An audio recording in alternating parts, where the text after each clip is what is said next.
Ravi de vous retrouver pour ce nouveau numéro du Dessous des cartes. Vladimir Poutine, Volodymyr Zelensky, Alexandre Loukachenko. Aujourd'hui, on vous parle d'un lien singulier entre ces trois dirigeants, russes, ukrainiens et biélorusses. Un fleuve, le Dniepr, le troisième plus long cours d'eau d'Europe, un axe de communication majeur entre ces trois pays. Un fleuve désormais au cœur de la guerre, déclenchée par Vladimir Poutine avec l'annexion de la Crimée en 2014, puis l'invasion à grande échelle de l'Ukraine. Alors on a voulu naviguer virtuellement sur ce fleuve, le Dniepr, devenu ligne de front dans le sud de l'Ukraine, notamment parce qu'il accueille deux infrastructures stratégiques, la centrale nucléaire de Zaporizhzhia et le barrage de Kakhovka. Résultat, l'électricité, l'eau, mais aussi la pollution, vous allez voir, font partie des problématiques majeures de cette guerre Russie-Ukraine que je vous emmène donc regarder depuis un fleuve. Sortons nos cartes. Le Dniepr est situé en Europe orientale. Avec ses 2285 km, c'est le troisième fleuve le plus long d'Europe, derrière la Volga et le Danube. Et il draine un bassin versant d'une superficie de plus de 511 000 km², quasiment l'équivalent de la France métropolitaine. Le Dniepr prend sa source en Russie, à 300 km de Moscou, traverse la Biélorussie, puis l'Ukraine, pour finir sa course près de la ville de Kherson, où il se jette dans la mer Noire. Des villes importantes se sont développées dans ces trois pays le long du fleuve. Smolensk, qui comptait en 2022 316 000 habitants, Mogilev, 380 000 habitants, l'un des principaux centres économiques et industriels de la Biélorussie, Kiev, capitale de l'Ukraine, 2,9 millions d'habitants, qui concentre la plus large part de l'économie du pays. Viennent ensuite Dnipro, 968 000 habitants, Zaporizhzhia, 710 000 habitants, et Kherson, 280 000 habitants, d'où part habituellement une grande partie des exportations ukrainiennes. Prenant sa source à seulement 220 mètres d'altitude, le Dniepr s'écoule lentement en large boucle à travers plaines et marécages dans son cours supérieur. Mais à partir de la ville de Rahatchov, le fleuve s'élargit considérablement avec l'apport des eaux de la Bérésina et de la Soj, puis du Pripyat et de la Desna. Navigable sur la quasi-totalité de son parcours de Smolensk à l'embouchure, le Dniepr a joué un rôle majeur dans la pénétration des populations dans la région, et c'est ce qu'on va voir maintenant. Les premiers à partir à la conquête du Dniepr sont les tribus slaves venant du nord, qui vont s'unifier à partir du IXe siècle sous la houlette des Varegs, des mercenaires vikings, qui fondent la Russe de Kiev et s'installent à Kiev. Grâce aux échanges commerciaux qui transitent par le Dniepr, entre la mer Baltique et l'Empire byzantin, l'État de Kiev se développe. Kiev et Smolensk deviennent d'importants centres économiques où s'échangent bois, fourrure, miel, cire, esclaves, soieries et poteries. Mais à partir du XIe siècle, l'État de Kiev se désintègre en une myriade de principautés. Deux d'entre elles, Polotsk et Smolensk, vont survivre aux différentes invasions qui surviennent dans la région et même prospérer en intégrant le Grand-Duché de Lituanie, qui fait lui-même alliance avec la Pologne au XVIe siècle. Mais à la fin du XVIIIe, suite au démantèlement de la Pologne, l'intégralité du bassin du Dniepr passe dans le giron de la Russie, qui va se lancer dans de vastes chantiers de mise en valeur du fleuve. Le Dniepr devient alors un vecteur de la colonisation russe et une artère importante de son développement. L'arrivée des bateaux à vapeur à la moitié du XIXe va augmenter le trafic fluvial et accélérer le développement de la région grâce à des canaux reliant le Dniepr à Gdansk via la Vistule et à la Lituanie via le Niemen. 1922, c'est l'avènement de l'URSS et le développement du Dniepr va s'intensifier. D'énormes barrages hydroélectriques vont à partir des années 1930 émailler le cours du Dniepr inférieur dans l'actuelle Ukraine. À Kiev, Kaniv, Kremenchuk, Kamiansk, Zaporizhzhia et Kakhovka.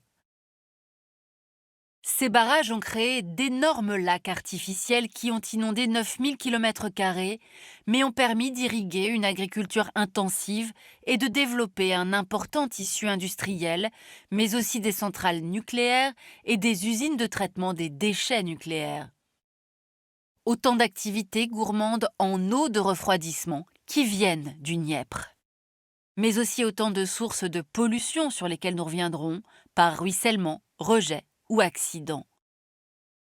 Le plus fameux d'entre eux étant celui de la centrale de Tchernobyl, près de la ville de Pripyat, dont les environs sont encore largement contaminés, comme on peut le voir sur cette carte. 1991, c'est l'éclatement de l'URSS, mais malgré tout, la gestion du Dniepr se fait encore en bonne entente entre la Fédération de Russie, la Biélorussie et l'Ukraine. Pétrole, métaux et céréales empruntent toujours le fleuve. 2014, c'est l'annexion de la Crimée par les Russes. Le fret fluvial diminue malgré le maintien de relations économiques entre la Biélorussie et l'Ukraine. Un projet fluvial est alors à l'étude pour recréer une liaison adaptée au tonnage contemporain entre Kherson et le port polonais de Gdansk sur la Baltique via le Pripyat et la Vistule. Mais si le coût des travaux est mesuré pour l'Ukraine avec 31 millions de dollars, l'addition pour la Biélorussie monterait jusqu'à 172 millions, tandis que la Pologne aurait à débourser près de 12 milliards de dollars. Alors évidemment, avec l'invasion de l'Ukraine en 2022, tout change. D'axe commercial, le Dniepr va au gré des avancées des deux belligérants devenir peu à peu une véritable ligne de front entre Est et Ouest sur la partie méridionale de son parcours. Et le contrôle de cette portion du fleuve devient un enjeu majeur dans l'issue du conflit. Et c'est ce qu'on va voir maintenant. L'invasion russe à grande échelle de l'Ukraine a permis, dans un premier temps à Moscou, de prendre possession d'une part importante du Dniepr, de l'embouchure du fleuve jusqu'au sud de la ville de Zaporijjia et autour de Kiev. Fin 2022, au prix d'énormes efforts, les Ukrainiens sont parvenus à reconquérir une partie de leur territoire, notamment la ville stratégique de Kherson et la rive ouest du Dniepr, stabilisant la ligne de front sur 300 km le long du fleuve. Une ligne de front particulièrement infranchissable, car le seul pont enjambant le Dniepr à proximité de Kherson, l'Antonivka, a été dynamité par les Russes et le Preobrazhensky, à Zaporijjia, était déjà endommagé avant la guerre. Pour Moscou, le contrôle de la rive est du Dniepr est hautement stratégique, car la Crimée, annexée, rappelons-le, en 2014, dépend à 85% du fleuve pour son alimentation en eau potable, via ce canal de 400 km et un ensemble de canaux secondaires. Un accès que Kiev avait fermé dès 2014, entraînant une crise agricole majeure dans la péninsule de Crimée. Mais la vulnérabilité liée au Dniepr marche dans les deux sens, car cette portion du fleuve héberge également le barrage de Kakhovka et la centrale nucléaire de Zaporijjia, deux infrastructures d'une importance capitale pour Kiev, qui donnent aux Russes un moyen de pression énorme, tant sur le plan énergétique qu'écologique, et c'est ce qu'on va voir maintenant. Juin 2023, les Russes ouvrent une brèche à la dynamite dans le barrage de Kakhovka afin de provoquer des inondations, empêchant le franchissement par l'armée ukrainienne de la zone. 18 km3 d'eau se répandent en aval du barrage en 4 jours, inondant 620 km². Les conséquences de ce sabotage sont catastrophiques. Aux inondations qui ont entraîné coupures d'eau et de gaz et pollution en aval, s'ajoute la perte de production électrique du barrage lui-même, l'assèchement de l'immense lac de retenue de 1850 km², qui a lui-même plusieurs conséquences, voyons lesquelles. L'impossibilité d'irriguer les zones cultivées au sud de l'Ukraine et même en Crimée, une pollution potentielle aux boues toxiques accumulées au fond du lac qui, désormais à l'air libre, risque de sécher et d'être dispersée par les vents. Et enfin des problèmes de refroidissement des réacteurs de la centrale nucléaire de Zaporijjia, la plus puissante d'Europe. Sous contrôle russe depuis 2022, la centrale a déjà été fragilisée par les échanges de tirs et les bombardements entre les belligérants.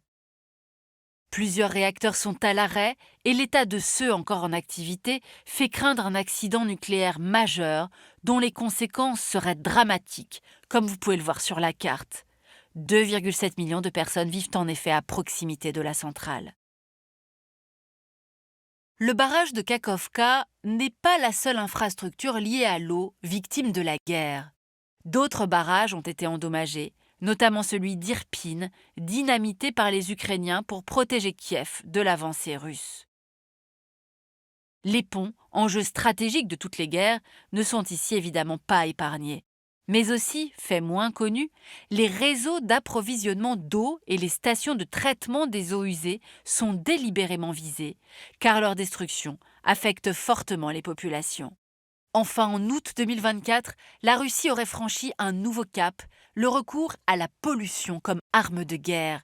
Une boue noire provenant d'un bassin de rétention situé à Tyotkino est déversée dans la Seym, un affluent de la Desna qui se jette dans le Dniepr à Kiev. Toute forme de vie animale dans la rivière, en aval côté ukrainien, est anéantie et on estime à 10 ans le temps nécessaire pour que l'écosystème se rétablisse. Voilà pour cette navigation sur le Dniepr, ce fleuve qui nous rappelle que la guerre lancée par Poutine est aussi un écocide. Une enquête de The Economist a démontré récemment comment l'environnement ukrainien était l'autre victime de la guerre. Aucun organisme, aucun écosystème n'est épargné.